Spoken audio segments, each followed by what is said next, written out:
Salam buat kita semua. Selamat pagi saudara-saudara yang dikasihi Tuhan Yesus Kristus.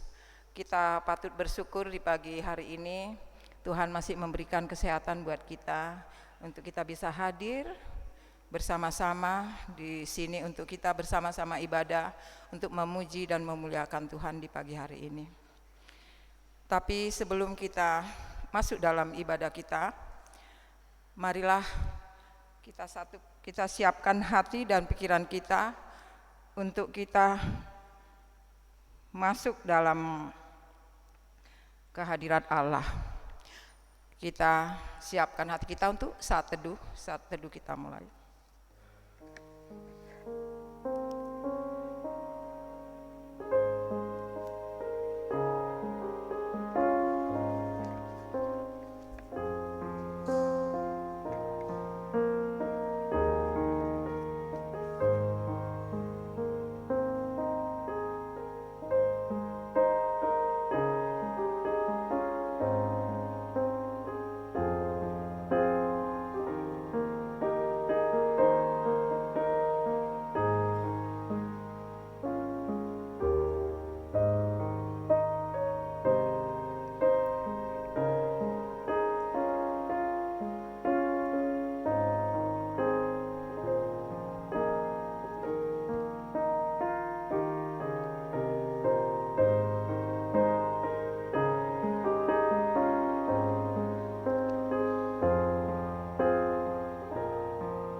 Marilah kita bangkit berdiri, kita akan menyambut firman Tuhan dan menyanyi dari Kidung Kesahan 20, Masyurkanlah.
Jemaat yang dikasihi oleh Tuhan Yesus Kristus, mari kita mulai ibadah ini dengan pengakuan bersama bahwa pertolongan kita adalah dalam nama Tuhan yang menjadikan langit dan bumi, kasih setianya sampai selama-lamanya, dan yang tidak pernah meninggalkan perbuatan tangannya.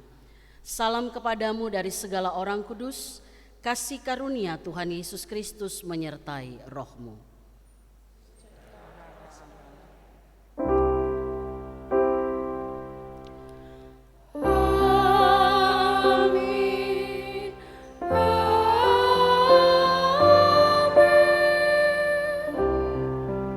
Jemaat Tuhan yang persilakan duduk kembali.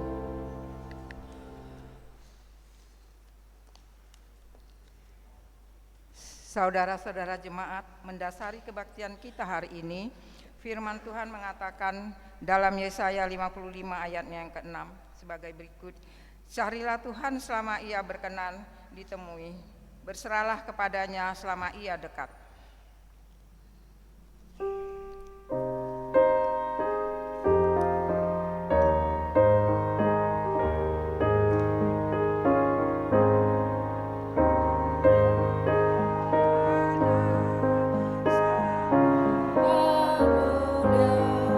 Mulia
Kita merendahkan diri di bawah hukum Tuhan menurut Matius 22 ayatnya 37 sampai 40 sebagai berikut.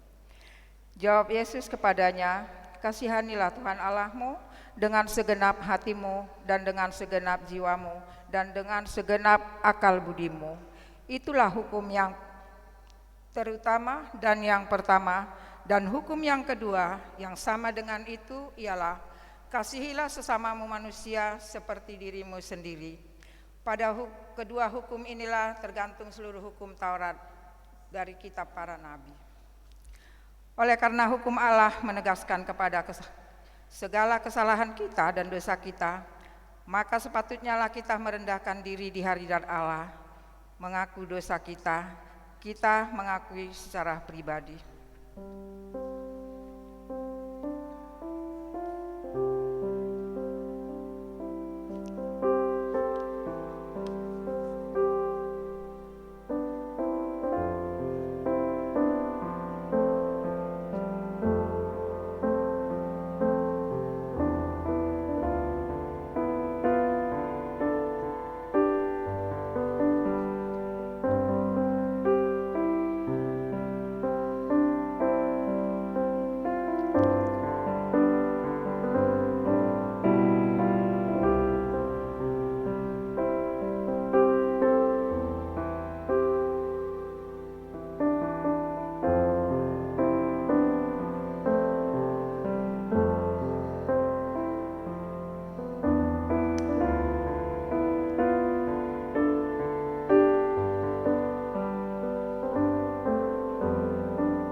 Allah yang Maha Kudus, kami mengaku dosa dan kesalahan kami terhadap-Mu. Ampunilah kami.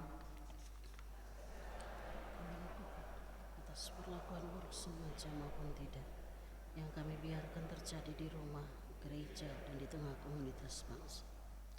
Atas pikiran-pikiran yang tidak benar, yang merusak hidup dan persekutuan kami. Sekalian kami Tuhan, damai bagi semua. Kasihanilah kami dan ampunilah kami.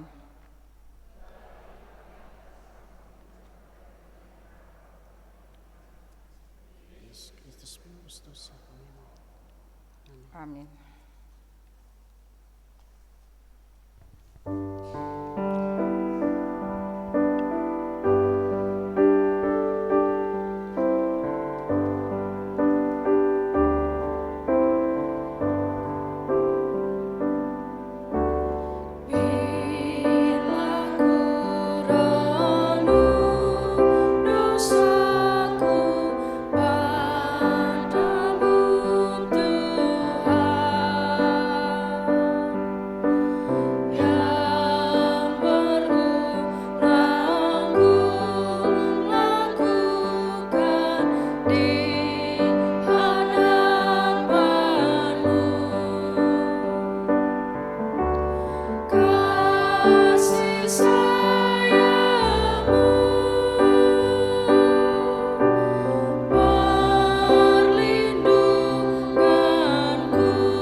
Jemaat Tuhan, saya undang berdiri dan bersama-sama kita mendengarkan berita anugerah dari Tuhan. Saudara, dengarkanlah berita anugerah dari Tuhan seperti yang tertulis dalam 2 Korintus pasal yang kelima ayat 15 yang demikian sabda Tuhan. Dan Kristus telah mati untuk semua orang, supaya mereka yang hidup tidak lagi hidup untuk dirinya sendiri, tetapi untuk Dia yang telah mati dan telah dibangkitkan untuk mereka. Bagi saudara yang mengaku dosa dengan tulus kepada Allah, maka pengampunan Allah tersedia baginya. Dan Ia sendiri berkata, sebab kamu telah dibeli dan harganya telah lunas dibayar. Karena itu muliakanlah Allah dengan tubuhmu. Amin. Jemaat Tuhan dipersilakan duduk kembali. Dengan demikian kita hidup dalam suatu hidup yang penuh dengan kelimpahan kasih Allah yang disebut hidup baru. Marilah kita dengarkan petunjuk hidup baru yang terdapat dalam 2 Korintus 5 ayatnya yang ke-17 sebagai berikut. Jadi siapa yang ada di dalam Kristus, ia adalah ciptaan baru, yang lama sudah berlalu, sesungguhnya yang baru sudah datang. Kiranya Roh Kudus menolong kita mewujudkan kemuliaan Allah. Amin. Amin.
Jemaat saya undang untuk berdiri, yang masih bisa berdiri.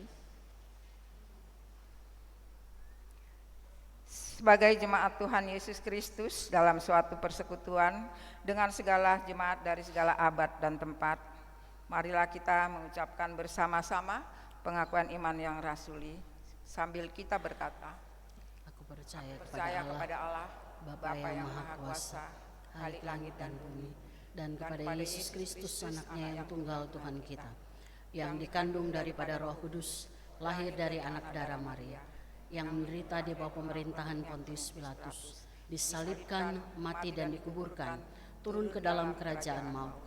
Pada hari yang ketiga, bangkit pula dari antara orang mati, naik ke sorga, duduk di sebelah kanan Allah, Bapa yang Maha Kuasa, dan akan datang dari sana untuk menghakimi orang yang hidup dan yang mati. Aku percaya pada Roh Kudus, gereja yang kudus dan am, persekutuan orang kudus, pengampunan dosa, kebangkitan daging, dan hidup yang kekal. Amin. Bapak Ibu dipersilakan duduk kembali.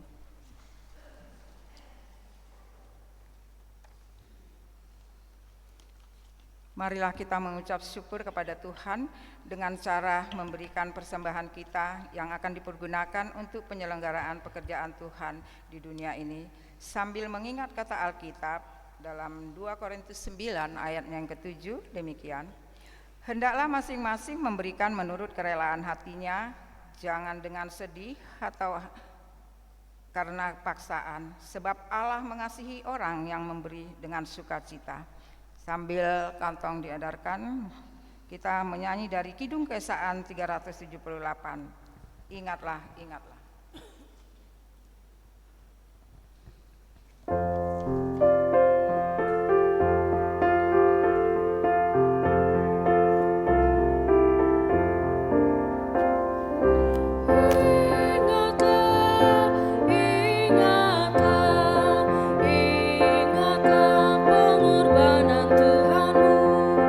Hidupmu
Mari kita berdoa.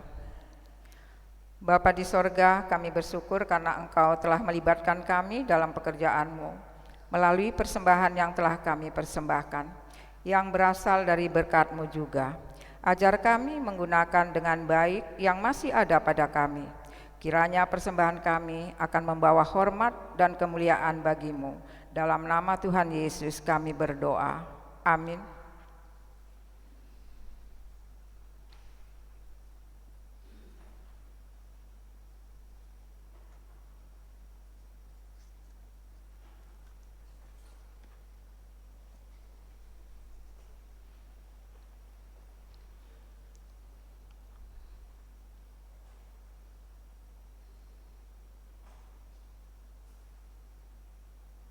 Jemaat yang dikasihi oleh Tuhan, mari kita siapkan hati kita untuk mendengarkan firman Tuhan.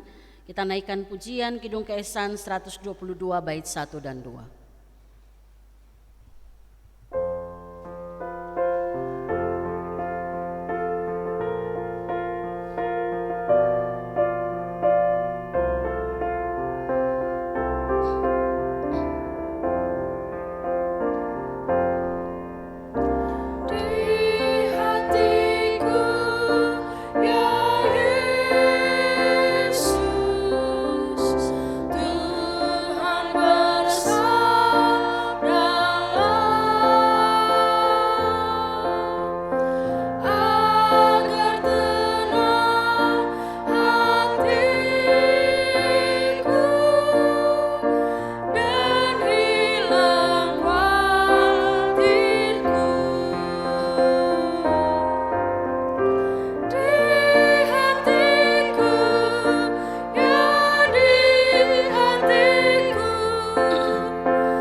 Mari kita berdoa mohon kekuatan Tuhan. Kita berdoa.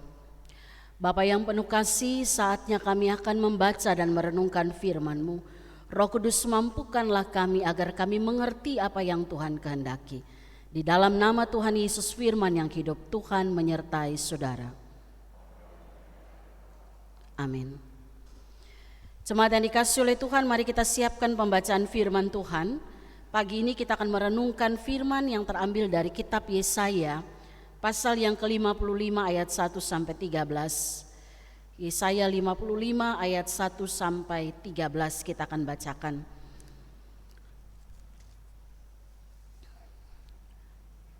Dan mari sebagai tanda kesiapan kita menerima firman, saya ajak kita yang bisa berdiri, mari kita berdiri. Saya akan bacakan untuk kita perikop ini. Yesaya 55 ayat 1 sampai 13 di bawah judul perikop seruan untuk turut serta dalam keselamatan yang dari Tuhan. Demikian firman Tuhan. Ayo, hai semua orang yang haus, marilah dan minumlah air. Dan hai orang yang tidak mempunyai uang, marilah, terimalah gandum tanpa uang pembeli dan makanlah, juga anggur dan susu tanpa bayaran. Mengapakah kamu belanjakan uang untuk sesuatu yang bukan roti dan upah jerih payahmu untuk sesuatu yang tidak mengenyangkan? Dengarkanlah aku, maka kamu akan memakan yang baik dan kamu akan menikmati sajian yang paling lezat. Sendengkanlah telingamu dan datanglah kepadaku. Dengarkanlah, maka kamu akan hidup. Aku hendak mengikat perjanjian abadi dengan kamu, menurut kasih setia yang teguh yang kujanjikan kepada Daud. Sesungguhnya aku telah menetapkan dia menjadi saksi bagi bangsa-bangsa, menjadi seorang raja dan pemerintah bagi suku-suku bangsa. Sesungguhnya engkau akan memanggil bangsa yang tidak kau kenal, dan bangsa yang tidak mengenal engkau akan berlari kepadamu. Oleh karena Tuhan Allahmu dan karena yang Maha Kudus Allah Israel yang mengagungkan engkau. Carilah Tuhan selama ia berkenan ditemui, berserulah kepadanya selama ia dekat. Baiklah orang fasik meninggalkan jalannya dan orang jahat meninggalkan rancangannya. Baiklah ia kembali kepada Tuhan, maka dia akan mengasihaninya, dan kepada Allah kita sebab ia memberi pengampunan dengan limpahnya. Sebab rancanganku bukanlah rancanganmu dan jalanmu bukanlah jalanku. Demikianlah firman Tuhan. Seperti tingginya langit dari bumi, demikianlah tingginya jalanku dari jalanmu dan rancanganku dari rancanganmu. Sebab seperti hujan dan salju turun dari langit dan tidak kembali ke situ, melainkan mengairi bumi, membuatnya subur dan menumbuhkan tumbuh-tumbuhan, memberikan benih kepada penabur dan roti kepada orang yang mau makan. Demikianlah firmanku yang keluar dari mulutku tidak akan kembali kepadaku dengan sia-sia, tetapi ia akan melaksanakan apa yang ku kehendaki dan akan berhasil dalam apa yang kusuruhkan kepadanya. Sungguh kamu akan berangkat dengan sukacita dan akan dihantarkan dengan damai. Gunung-gunung serta bukit-bukit akan bergembira dan bersorak-sorai di depanmu, dan segala pohon-pohonan di padang akan bertepuk tangan. Sebagai ganti semak duri akan tumbuh pohon sanobar, dan sebagai ganti kecubung akan tumbuh pohon murat, dan itu akan terjadi sebagai kemasyhuran bagi Tuhan, sebagai tanda abadi yang tidak akan lenyap. Demikianlah firman Tuhan. Terpujilah Tuhan kita Yesus Kristus. Yang berbahagia ialah mereka yang mendengarkan firman Allah dan yang memeliharanya. Haleluya.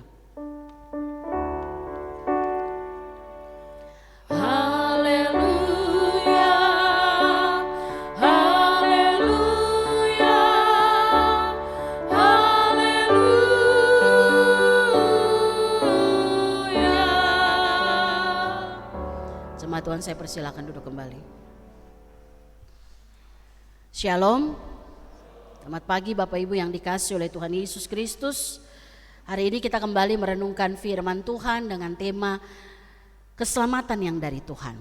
Bapak Ibu Saudara, sesuatu yang kita miliki, kalau itu penting bagi kita, maka kita akan urus atau kita akan jaga dengan baik. Kalau apa yang kita miliki itu penting. Saya kasih contoh sederhana gitu ya. Dan kalau dibuat list banyak hal yang penting ya. Contoh sederhana, uang penting bagi kita? Penting ya, karena itu alat untuk kita jual beli ya. Kita bisa mendapatkan apa yang kita butuhkan. Misalnya, seandainya, tapi semoga enggak terjadi ya, seandainya Bapak Ibu pergi ke ATM untuk ambil uang ya. Lalu biasanya kan kita masukin kartu lalu ada menu gitu ya. Ambil berapa, kita ambil yang paling maksimal lah kira-kira begitu.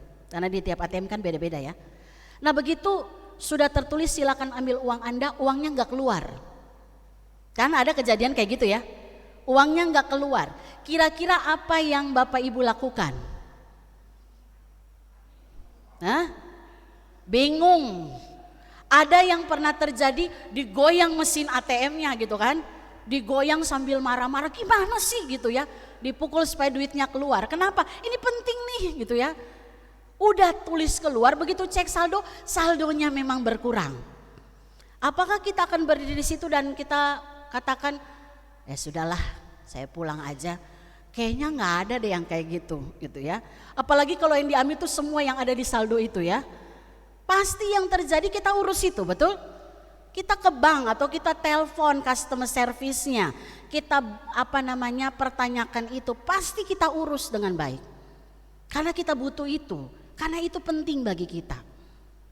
Itu salah satu contoh. Atau contoh yang lain, kalau uang ya mungkin semua orang penting, tapi ada pernah beberapa waktu yang lalu itu kejadian yang marak terjadi ya, telepon bodong atau telepon bohongan. Yang biasanya kita tuh ditelepon lalu dikasih tahu gini, dan itu pernah kejadian ada jemaat yang kena gitu ya. Ditelepon, Bu, anaknya kecelakaan. Dan anaknya memang tidak bersama dengan kita. Anaknya kecelakaan, terus sekarang saya sudah bawa dia ke rumah sakit tapi butuh uang muka untuk masuk ke rumah sakit, butuh DP. Ibu harus telepon, ibu harus transfer sekian, ini nomor rekeningnya. Apa yang Bapak Ibu lakukan? Telepon anaknya lagi sekolah gitu ya. Biasanya kalau kita dalam kondisi panik, kita akan jawab, kita akan responi itu. Dan ini pernah kejadian. Disuruh transfer sekian juta, ditransfer segera tanpa cek dulu anaknya di sekolah atau bagaimana. Karena kejadian itu hanya berlangsung beberapa saat setelah biasanya mereka cari waktu yang pas. Dan banyak orang terjebak. Ditransfer dulu baru dicek, oh, anaknya masih di sekolah, ini masih nunggu jemputan, baru panik sendiri. Tapi tindakan-tindakan itu menunjukkan bahwa karena itu penting bagi kita. Amin. Banyak hal penting yang kalau kita coba refleksikan Bapak Ibu, begitu terganggu keadaannya, kita pasti urus dengan baik. Kita pasti lakukan sesuatu supaya masalah itu bisa terselesaikan. Mau kita dibohongin pun kita tetap lakukan itu karena itu penting bagi kita. Nah, Bapak Ibu Saudara yang dikasihi oleh Tuhan, banyak hal yang terjadi dalam hidup kita. Saya tadi katakan tidak hanya uang, tidak hanya anak, tapi semua yang kita menurut kita penting kita akan persiapkan itu. Contoh, nggak ada orang tua yang sembarangan kasih makan anak begitu masih bayi ataupun sudah ini, pasti dia kasih yang terbaik. Bahkan ada yang bilang anak kita nggak dapat deh, yang penting anak dia dapat gizi yang terbaik. Beda ya, kalau zaman dulu kita masih itu jangan makan kepala ikan, itu buat orang tua. Padahal itu yang paling enak gitu ya. Sekarang kita kasih yang terbaik. Kita tahu bahwa masa depan anak kita tuh penting, kita siapkan yang terbaik. Sekolah, les, anak sekarang itu kalau saya lihat Bapak Ibu, habis waktu mereka untuk belajar, pulang sekolah langsung les, habis les bikin PR, habis itu tidur, bangun pagi sekolah lagi. Dulu kita masih ada waktu main gitu ya. Tapi saking pentingnya kita siapkan itu dengan baik.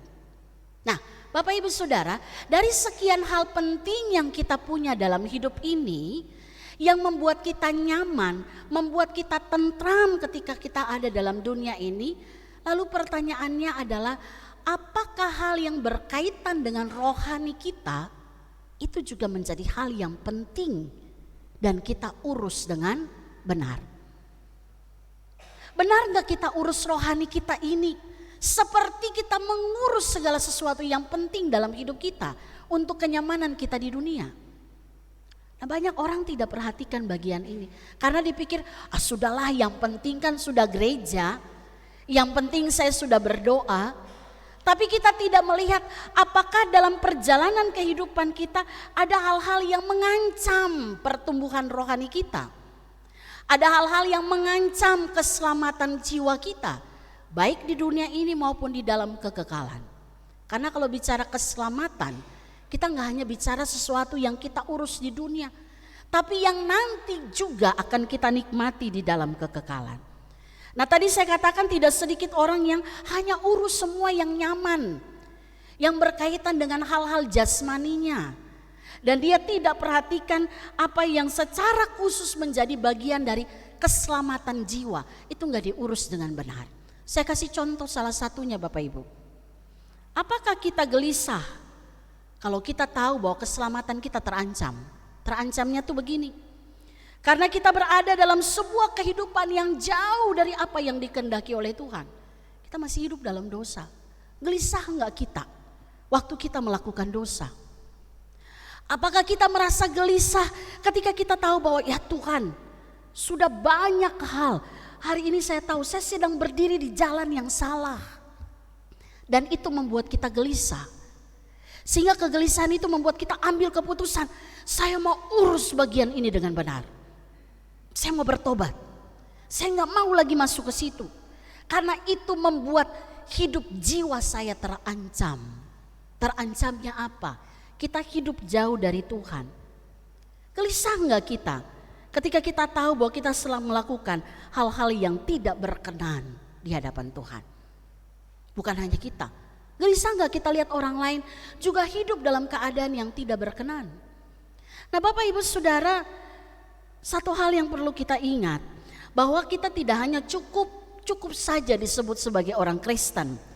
Kita tidak bisa cukup percaya diri mengatakan yang penting saya sudah Kristen, yang penting saya sudah dibaptis, yang penting saya sudah sidi. Ingat Bapak Ibu, baptisan bukan jaminan keselamatan.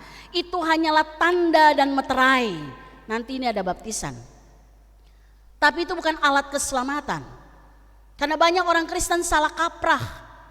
Mereka pikir yang penting sudah baptis, status saya Kristen, saya sudah disidi, saya sudah melakukan banyak hal, aman. Bapak Ibu, jangankan dibaptis dan sidi, menjadi pelayan pun tidak akan aman kalau kita tidak hidup dalam kehendak Tuhan. Jadi poin yang paling penting adalah yang harus kita perhatikan dalam kehidupan rohani kita. Benar gak saat ini saya hidup berjalan bersama Tuhan? Dan saya yakin kalau orang jalan sama Tuhan gak mungkin lakukan hal yang tidak benar. Hari ini tema kita keselamatan yang dari Tuhan. Bapak Ibu, kalau bicara tentang keselamatan, ini kita membahas hal yang paling penting dalam hidup kita, yang terkadang tidak kita urus dengan benar. Dua rasul besar dalam perjanjian lama, Paulus dan juga Yakobus, mereka ajarkan kita tentang ajaran keselamatan, konsep keselamatan, dan itu kita imani adalah firman Allah. Kalau dalam ajaran keselamatan kita suka dengar istilah soteriologi, ajaran tentang keselamatan. Nah, Paulus dan Yakobus jelaskan itu kepada kita. Paulus bilang begini dalam Efesus 2 ayat 8, sebab karena kasih karunia kamu diselamatkan oleh iman, itu bukan hasil usahamu tapi pemberian Allah. Paulus ajarkan kita begini, keselamatan kita itu diterima hanya karena satu syarat, iman kepada Yesus Kristus. Bapak Ibu percaya Yesus adalah Tuhan? Amin. Berarti percaya selamat. Amin. Paulus bilang begini, gak ada hal yang lain, hanya oleh iman kepada Kristus. Dan itu anugerah yang Tuhan berikan kepada kita. Keselamatan itu anugerah, bukan karena hal yang lain, tapi semata-mata anugerah. Punya iman kepada Kristus itu cukup bagi kita untuk menerima keselamatan. Bahkan dia katakan juga dalam Roma 10 ayat 9, dia bilang begini, sebab jika kamu mengaku dengan mulutmu bahwa Yesus adalah Tuhan dan percaya dalam hatimu bahwa Allah telah membangkitkan dia dari antara orang mati, maka kamu akan diselamatkan. Ayat ini bilang apa? Ngaku dengan mulut, percaya dengan hati. Yesus adalah Tuhan, kamu akan diselamatkan. Titik. Itu ajaran Paulus. Sementara Rasul Yakobus, dia mengajarkan hal yang demikian. Dia katakan dalam Yakobus 2 ayat 17. Kita buka aja supaya Bapak Ibu bisa lihat. Yakobus pasal 2 ayat 17. Nanti Bapak Ibu baca satu perikopnya, tapi saya ajak kita baca satu ayat saja, ayat itu ayat 17. Judul perikopnya, iman tanpa perbuatan pada hakikatnya adalah mati. Ayat 17 kita baca sama-sama, demikian firman Tuhan. Demikian juga halnya dengan iman. Jika iman itu tidak disertai perbuatan, maka iman itu pada hakikatnya adalah mati. Yakobus bilang iman tanpa perbuatan hakikatnya mati, artinya bukan iman. Maka terkesan kayak kok ajarannya kayak bertentangan begitu ya. Paulus bilang hanya iman, Yakobus bilang iman tanpa perbuatan itu mati, itu enggak ada gunanya. Apa maksudnya? Bapak Ibu, kalau kita lihat benar-benar dua bagian ini, Yakobus tidak sedang ajarkan ajaran baru bagi umat pada saat itu. Dia tidak bilang begini, keselamatan itu iman plus perbuatan baik, tidak. Karena itu bukan ajaran Kristen. Yakobus tidak bilang kamu punya iman tambah perbuatan baikmu kamu akan selamat, bukan itu. Tapi Yakobus sedang meneguhkan ajaran Paulus. Waktu Paulus bilang keselamatan itu dari Tuhan, keselamatan itu diterima hanya karena iman kepada Kristus, maka Yakobus teguhkan itu. Dia bilang begini, iman tanpa perbuatan itu bukan iman. Jadi dia mau bilang bahwa berarti orang Kristen dia punya iman, buktinya adalah dia melakukan perbuatan baik. Jadi Paulus ini mau sedang dobrak orang-orang yang baru percaya kepada Kristus. Nggak butuh lain, kamu cuma butuh satu, ngaku Yesus Tuhan, kamu selamat. Maka Yakobus teguhkan orang-orang yang sudah mengaku, tanda kamu ngaku Yesus adalah kamu berbuat hal yang benar. Berulang-ulang saya kira pengajaran ini disampaikan untuk kita. Berarti Bapak Ibu, kalau selama kita hidup, kita bisa sudah dibaptis, sudah sidi, tapi selama kita hidup kita lakukan hal yang tidak benar, kira-kira orang seperti ini punya iman enggak? Diragukan kan? Karena orang kalau punya iman, perbuatannya pasti benar. Itulah yang dimaksudkan keselamatan yang dari Tuhan. Yakobus teguhkan itu. Nah, banyak orang Kristen tuh cuman sampai terima aja tuh apa yang dikatakan Paulus. Cuman sampai di situ. Kan yang penting iman. Saya ini orang punya iman. Saya sudah dibaptis Bu Pendeta, saya jadi orang Kristen sejak saya lahir. Saya ini keturunannya tuh keturunan orang-orang yang pernah bawa Injil masuk ke Indonesia. Itu ada yang pernah bilang begitu. Nenek moyang saya itu yang membawa kekristenan masuk di desa kami. Bapak Ibu, itu enggak jamin. Karena yang menjamin keselamatan kita adalah waktu kita buktikan dalam hidup ini bahwa kita itu orang yang beriman kepada Kristus. Melalui apa? Perbuatan kita yang benar. Perbuatan-perbuatan kita yang baik. Nah Bapak Ibu Saudara, banyak orang merasa sudah yang penting sudah jadi Kristen. Itu cukup. Padahal ternyata tidak. Dan kalau kita baca dalam perikop kita, itu dijelaskan secara rinci. Tapi saya nggak jelaskan hari ini karena nggak cukup waktu. Nanti akan dijelaskan per ayat dalam ibadah wilayah. Tapi firman Tuhan mau katakan, ketika kita hidup terus menerus, meskipun kita orang Kristen tapi hidup terus menerus melakukan dosa dan berkanjang dalam dosa, saya mau katakan Bapak Ibu, keselamatan kita sedang terancam. Itu ibarat apa? Kasih masuk ATM, uang gak keluar, dan itu membuat kita gelisah. Harusnya kita gelisah waktu kita tahu bahwa saya sedang tidak hidup benar di hadapan Tuhan. Puji Tuhan kalau Tuhan tegur kan.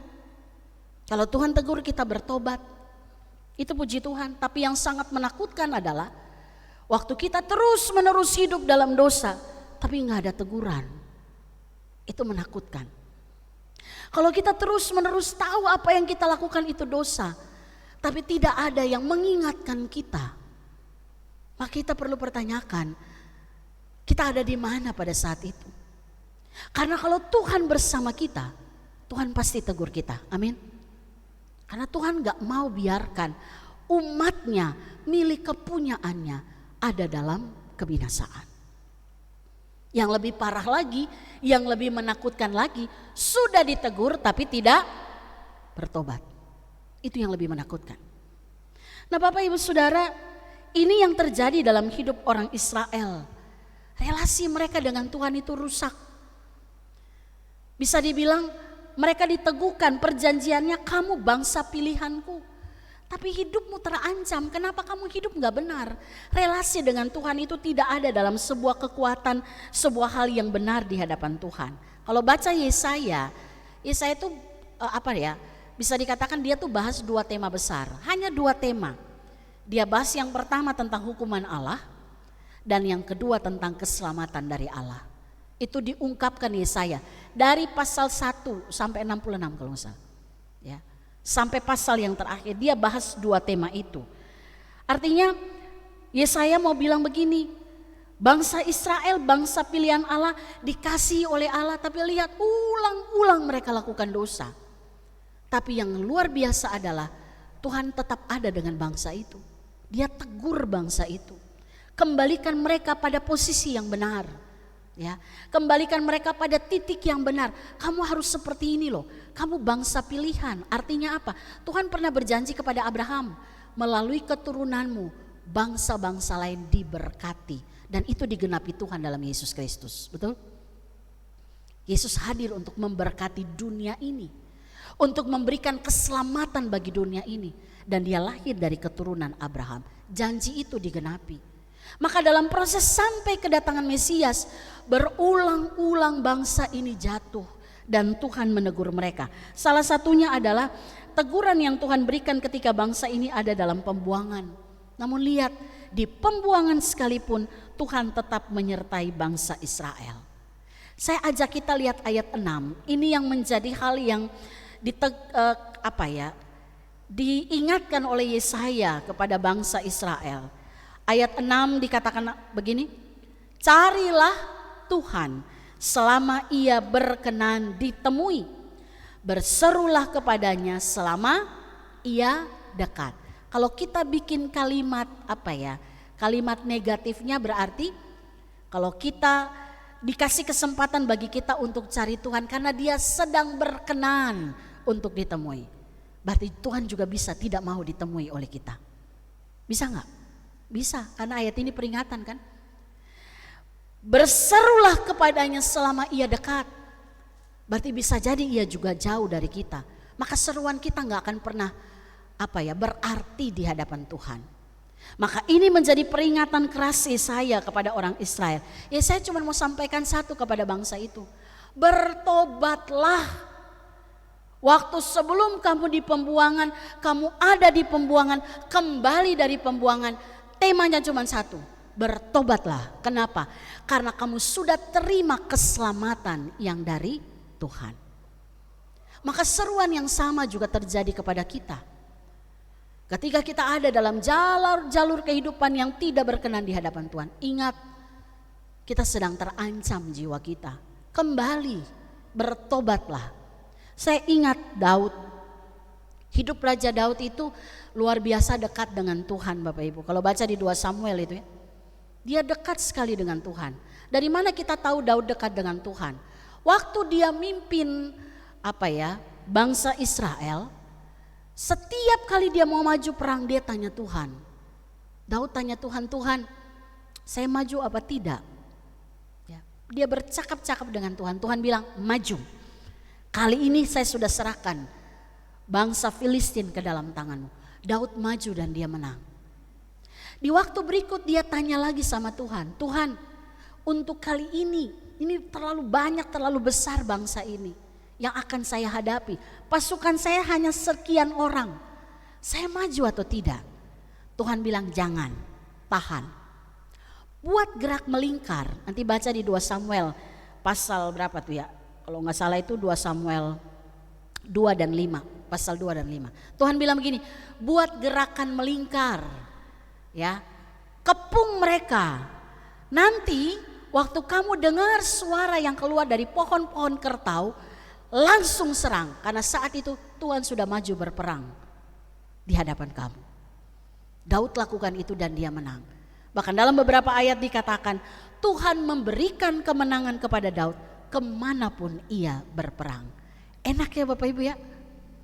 Saya waktu baca cerita itu, karena itu sedang ada dalam bagian-bagian gerakan membaca Alkitab. Kita udah sampai 2 Samuel. Waktu baca itu, aduh Tuhan, betapa nikmatnya hidup berjalan bersama dengan Tuhan. Kita mau bikin apa-apa kita tanya Tuhan. Tuhan, kira-kira kalau saya buat seperti ini, Tuhan berkenan atau tidak?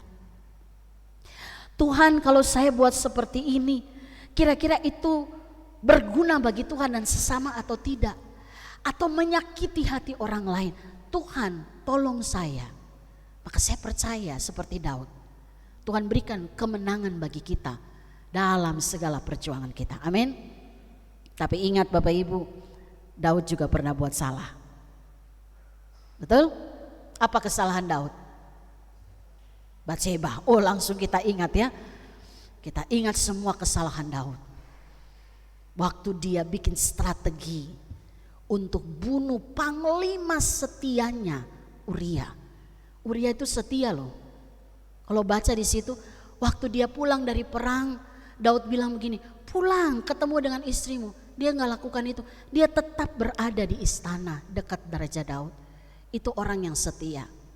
Tapi orang yang setia ini oleh Daud, strategi dia buat, dia punya otoritas. Dia bilang, tempatkan Uria di medan perang paling depan, usahakan supaya dia mati. Dan itu terjadi. Hanya demi seorang istri Uria, yaitu Batseba. Bapak Ibu, dalam segala kesalahan Daud, Tuhan tegur dia. Itu yang saya waktu baca, Tuhan gak tunggu lama loh. Kalau dia kasihi seseorang, dia langsung tegur supaya orang itu bertobat. Tuhan utus Nathan, pergi sampaikan kepada anakku Daud, supaya dia tahu bahwa hidupnya sedang terancam, supaya dia ambil keputusan untuk kembali kepadaku, hidup pada titik yang benar. Dan Nathan lakukan itu. Apa yang dilakukan Daud? Dia nangis, dia menyesal. Dia tahu bahwa kira-kira apa ya, Tuhan bisa jauh. Kalau selama ini dia biasa berbicara dengan Tuhan, minta sesuatu, maka saat ini Tuhan marah. Itu sama dengan anak kita, yang kalau setiap waktu kita peluk lalu tiba-tiba kita marah, dia pasti akan rasa tidak enak. Saya pernah alami itu. Saya paling dekat dengan ayah saya. Satu ketika ayah saya tidak pukul, dia gak pernah pukul. Dia cuman marah. Karena waktu disuruh mama saya bikin minuman, saya lagi asik duduk main gitar terus. Sampai akhirnya dia teriak. Biasanya non gak benar, dia teriak Irene, langsung saya berdiri. Saya berdiri di depan papa saya, dia cuma bilang begini, terima kasih. Gak hitung 3 Bapak Ibu, saya pingsan. Saya langsung jatuh. Waktu saya bangun saya bilang, kok cuman kata terima kasih membuat saya pingsan? Karena saya merasa kayak kasih sayang itu kayak ditarik dari hidup saya. Kayak, makasih ya kamu nyakitin saya. Itu pahit banget. Dan itu membuat saya langsung tidak sadarkan diri. Artinya apa? Kedekatan itu begitu rusak, harusnya kita gelisah, betul? Maka itu juga yang harus terjadi dalam hidup kita. Daud nangis, dia gelisah. Dia ambil keputusan kembali kepada Tuhan. Maka Bapak Ibu lihat dalam cerita itu, waktu anaknya lahir dari Batseba, anak hasil persinahannya, dan anak itu mati, Daud baru mau makan. Waktu anaknya itu masa dia gak mau makan, dia takut. Tapi waktu anaknya mati, dia malah sukacita. Artinya dia bilang begini, sudah Tuhan, ibaratnya kayak sudah tertebus dosaku. Padahal kalau anak mati pasti nangis ya. Dia bilang ini, berarti Tuhan sudah menegur saya dengan benar. Bapak Ibu Saudara yang dikasihi oleh Tuhan, kalau Daud saja yang punya hubungan benar dengan Tuhan begitu gelisah, maka harusnya kita pun belajar dari teladan itu. Jangan seperti bangsa Israel, ulang-ulang gak gelisah, tetap aja memuaskan kedagingan mereka. Hari ini firman Tuhan ingatkan kita, keselamatan itu datang dari Tuhan. Maka mari mulai kita evaluasi seluruh bagian hidup kita. Apa yang sudah kita perbuat, apakah itu menjadi bagian dari respon kita akan anugerah Tuhan? Saya sebagai suami, saya sebagai istri, saya sebagai anak, apakah yang saya lakukan dalam hidup ini adalah respon saya akan anugerah Tuhan yang membuat saya akan terus mengalami kemenangan. Sehingga waktu kita lakukan dosa, kita bilang begini, aduh saya gelisah, terancam hidupku Tuhan, ampuni. Dan kita kembali pada jalurnya Tuhan. Doa saya bagi kita semua, Bapak Ibu dan saya, gelisahlah kalau kita lakukan hal yang tidak benar, supaya kita bisa dibenarkan oleh Tuhan dan keselamatan jiwa kita penuh datang daripada Tuhan. Amin. Kita berdoa. Kami menyadari sungguh ya Tuhan, bahwa dalam perjalanan hidup kami tidak selamanya ada dalam cara berpikir yang benar. Terkadang kegelapan membangun benteng-benteng yang begitu kuat, yang membuat kami ada dalam kekerasan hati untuk kembali pada jalurnya Tuhan. Tapi hari ini firman Tuhan mengingatkan kami, belajar dari kesalahan bangsa Israel. Apa yang dinubuatkan oleh Yesaya, carilah Tuhan selama ia berkenan ditemui, berserulah kepadanya selama ia dekat. Maka kami tahu Tuhan, Engkau Allah yang selalu mau kami temui, Engkau Allah yang selalu dekat, bahkan hanya sejauh doa. Maka biarlah itu menjadi bagian dari kehidupan kami sebagai anak-anak-Mu. Meteraikan firman ini dalam hati kami ya Bapa, agar kami tahu keselamatan yang kami miliki itu hanya datang daripada Tuhan. Di dalam nama Tuhan Yesus, firman yang hidup, kami berdoa dan mengucap syukur. Amin. Kita aminkan firman Tuhan, kita naikkan pujian Kidung Keesaan 448 bait 1 dan 3.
Jemaat yang dikasihi oleh Tuhan, mari kita satukan hati kita dan kita menaikkan beberapa pokok pergumulan kita dalam doa syafaat. Mari kita berdoa.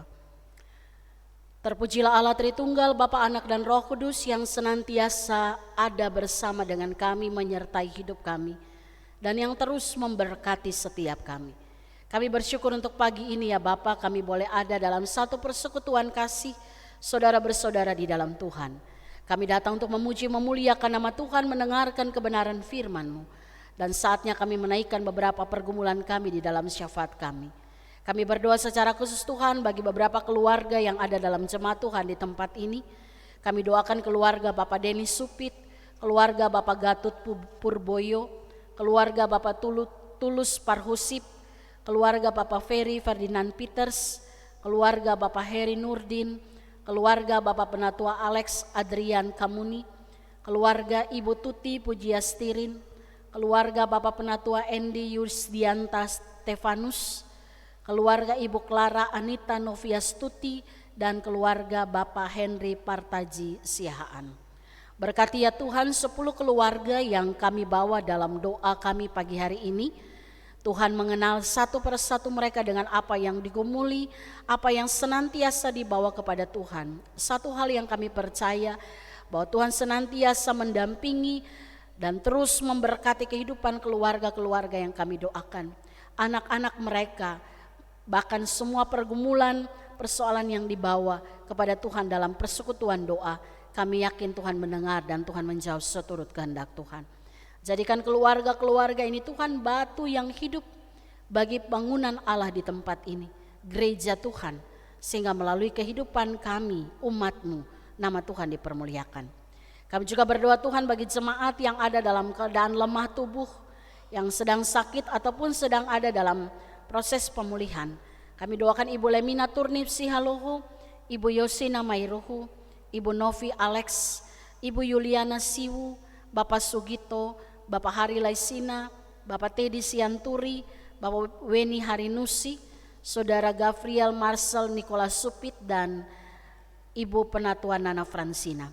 Tuhan berdoa ya, kami berdoa ya Bapak, Tuhan berkati, Tuhan pulihkan kesehatan saudara-saudara kami yang sedang sakit. Dan kami imani Tuhan mereka sudah mengalami kesembuhan di dalam nama Tuhan Yesus. Semua proses pengobatan, baik obat penawar makanan minuman, adalah alat Tuhan untuk memulihkan secara sempurna tubuh jasmani mereka. Kami juga berdoa Tuhan dan bersuka cita bersama jemaat yang berulang tahun di minggu ini. Kami doakan Ibu Tugila Umaryanto, Bapak Hari Patiasina, Henok Saro, Sizoki Gea, Saudara Julianto Gunawan, Bapak Teddy Kester Sianturi, Gavin Febriano, Bapak Gabriel Lasse, Saudara Zipora Andina Putri Serafim, Ibu Yohana Yuliati, Zevanya Gloria Pati, Ibu Unen Ulpiah, Saudara Stanley Audrey First Siwabesi, Ibu Farida Sibuea, Bapak Hari William Laisina, Ibu Trisila Noviolan Watimena, dan Saudara Ganevo Hamsi Payer. Tuhan berkati saudara-saudara kami yang berulang tahun di minggu ini. Biarlah dengan bertambah setahun usia, ada sukacita Allah yang melingkupi kehidupan mereka, dan mereka menyadari sungguh bagaimana mereka dapat mengurus dengan baik kehidupan rohani, dan itu berdampak menjadi berkat bagi banyak orang.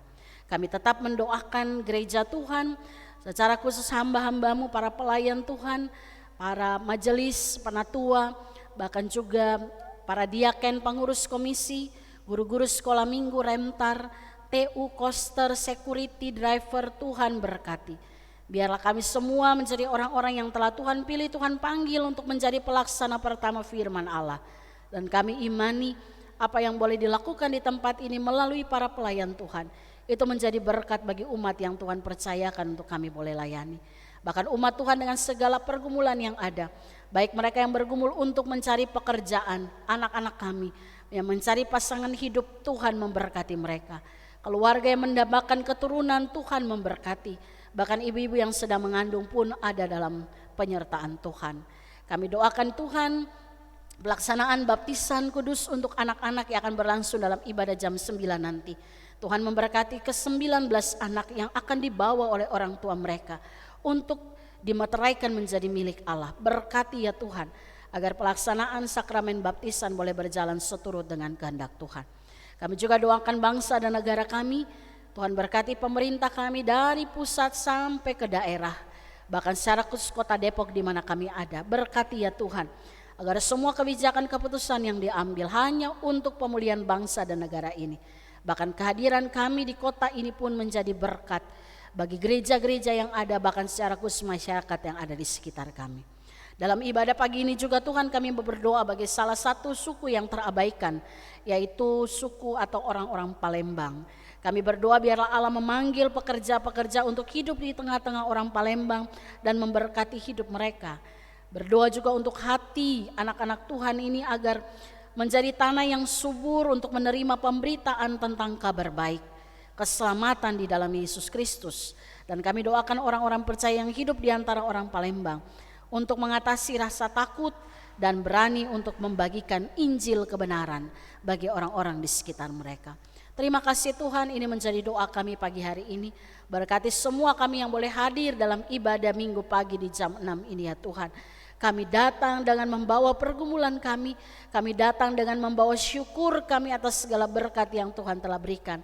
Maka kami percaya kami pulang dari tempat ini dan di sepanjang hari kehidupan yang akan kami lalui, kami akan berjalan bersama dengan Tuhan dan melihat bagaimana Tuhan berikan kemenangan bagi kami atas setiap hal yang kami hadapi dalam hidup ini.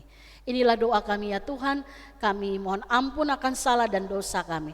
Dan kami bawa doa ini hanya di dalam satu nama Tuhan kami Yesus Kristus Allah kami yang hidup, yang sudah mengajarkan kami berdoa bersama demikian. Bapa kami yang di sorga, dikuduskanlah namamu, datanglah kerajaanmu, jadilah kehendak-Mu di bumi seperti di sorga. Berikanlah kami pada hari ini makanan kami yang secukupnya, dan ampunilah kami akan kesalahan kami, seperti kami juga mengampuni orang yang bersalah kepada kami. Dan janganlah membawa kami ke dalam pencobaan, tapi lepaskanlah kami daripada yang jahat. Karena Engkaulah yang empunya kerajaan dan kuasa dan kemuliaan sampai selama-lamanya. Amin. Jemaat Tuhan, mari kita akhiri ibadah kita. Saya ajak kita berdiri. Kita naikkan pujian Kidung Keesaan 447 bait 1 dan 2, dan bait 3 kita nyanyikan setelah kita menerima berkat Tuhan.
Jemaat yang dikasihi oleh Tuhan, arahkanlah hatimu kepada Tuhan. Pergilah ke tempat di mana Tuhan mengutus setiap kita masing-masing untuk melakukan pekerjaan Tuhan. Jadilah berkat bagi sesama dan terimalah berkat dari Tuhan.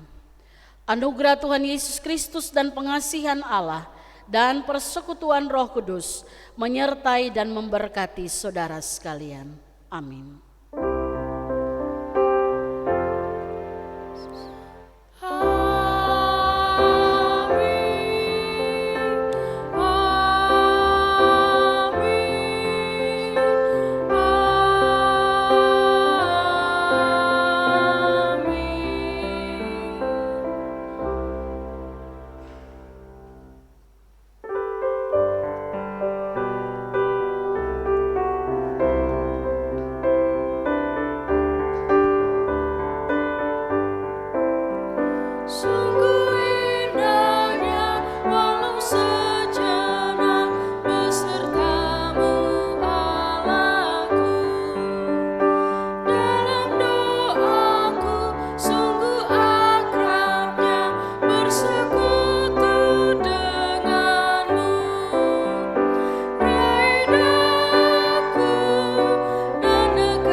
persilakan duduk untuk saat teduh.